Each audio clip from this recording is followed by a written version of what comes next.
السلام عليكم ورحمة الله وبركاته. بسم الله الرحمن الرحيم. الحمد لله رب العالمين.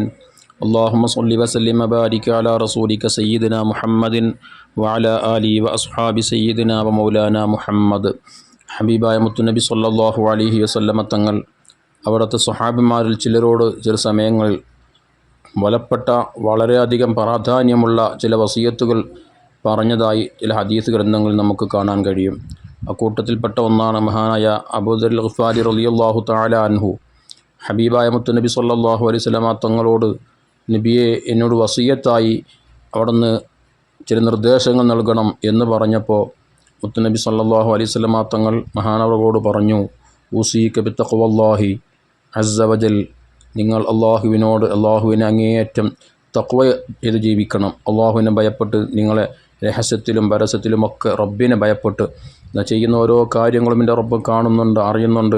അവൻ്റെ മുന്നിൽ ഒരു കാര്യവും എനിക്ക് മറച്ചു വെക്കാൻ കഴിയില്ല എന്ന് ആ ബോധത്തോടെ തഖ്വയധിഷ്ഠിതമായ ദീനനുസരിച്ച് ജീവിക്കാനുള്ള ശ്രമം നിങ്ങൾ നടത്തണം. കാരണം ഫഇന്നഹാ സീനുൻ ലക, അത് നിങ്ങളുടെ ജീവിതത്തിൽ വലിയ ഭംഗി നിങ്ങൾക്ക് നൽകും.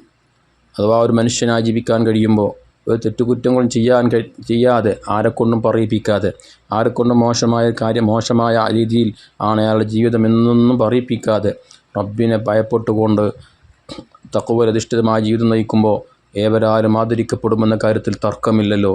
അപ്പോൾ അദ്ദേഹത്തിൻ്റെ ജീവിതം എല്ലാ നിലക്കും സുന്ദരമായിരിക്കും. അതാ മുത്ത് ഹബീബ് സല്ലല്ലാഹു അലൈഹി വസല്ലം തങ്ങളോട് പറഞ്ഞത്, നിങ്ങളുടെ ജീവിതത്തിൽ അത് വലിയ ഭംഗി നൽകും. അപ്പോൾ മഹാനവകൾ വീണ്ടും പറയുന്നുണ്ട്, നബിയെ സിദ്നി, എനിക്ക് വീണ്ടും അവിടുന്ന് വസിയത്തുകൾ നൽകണം. അപ്പോൾ ഹബീബ് സല്ലല്ലാഹു അലൈഹി വസല്ലം മഹാനവകളോട് പറയുന്നുണ്ട്, അലൈക ബിതിലാവത്തുൽ ഖുർആൻ വ ദിക്രില്ലാഹി അസ്സ വജൽ, നിങ്ങൾ ധാരാളം ഖുർആൻ ഓതണം, ധാരാളമായി അള്ളാഹുവിൻ്റെ ദിക്റുകൾ ചൊല്ലണം. കാരണം ധാരാളമായി ഖുർആൻ ഓതുന്നവരെ അള്ളാഹു തആലാക്ക് അങ്ങേയറ്റം ദിക്റുകൾ ചൊല്ലുന്ന, തസ്ബീഹ് ചൊല്ലുന്ന ആളുകളെ ആകാശലോകത്ത് വലിയ മഹത്വവൽക്കരിക്കപ്പെടും. ഭൂമിയിലും അള്ളാഹു തആല അവർക്ക് വലിയ സ്ഥാനമാനങ്ങൾ നൽകും. അവരുടെ മുഖത്തിന് അള്ളാഹു തആല വല്ലാത്ത പ്രകാശം നൽകും.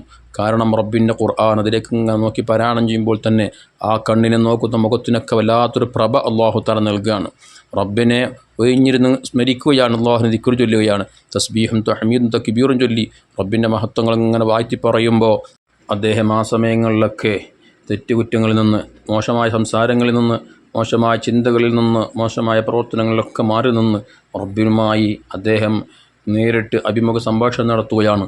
അത് കാരണം കൊണ്ട് തന്നെ അള്ളാഹു തആല അദ്ദേഹത്തിൻ്റെ മുഖത്ത് വല്ലാത്ത പ്രകാശം നൽകുമെന്ന് ഹബീബ് സല്ലല്ലാഹു അലൈഹി വസല്ലം അവിടുന്ന് വീണ്ടും പറഞ്ഞു, നബിയെ, എനിക്ക് ഇനിയും വസിയത്തായി പറഞ്ഞു തരണം. നബി തങ്ങൾ പറഞ്ഞു, നിങ്ങൾ ധാരാളമായി മൗനം പാലിക്കണം. ആവശ്യത്തിന് വേണ്ടിയിട്ടല്ല, അതല്ല അത്യാവശ്യത്തിന് വേണ്ടിയിട്ടില്ല നിങ്ങൾ സംസാരിക്കാൻ പാടില്ല.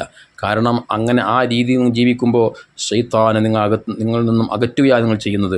കാരണം സംസാരത്തിലൂടെയാണ് മോശമായ പ്രവർത്തനങ്ങൾ ചെയ്യാൻ, മോശമായ നോട്ടത്തിലേക്ക്, മോശമായ ചിന്തകളിലേക്ക്, പ്രവർത്തനങ്ങൾക്കൊക്കെ ശൈത്താൻ പിശാച് നിങ്ങൾ എത്തിക്കുന്നത് നിങ്ങൾ സംസാരക്ക് വഴിയാണ്. അപ്പോൾ സംസാരം നിർത്തുക വഴി ശൈത്താനെ നിങ്ങൾ അകറ്റാൻ അത് നിങ്ങൾക്ക് സഹായകമാകും എന്ന് ഹബീബ് സല്ലല്ലാഹു അലൈഹി വസല്ലം പറയുക. ഇങ്ങനെ 10ഓളം വസിയത്തുകൾ മഹാനവകളോട് ചെയ്തതായി ദീർഘമായ ഹദീസിൽ കാണാൻ കഴിയും.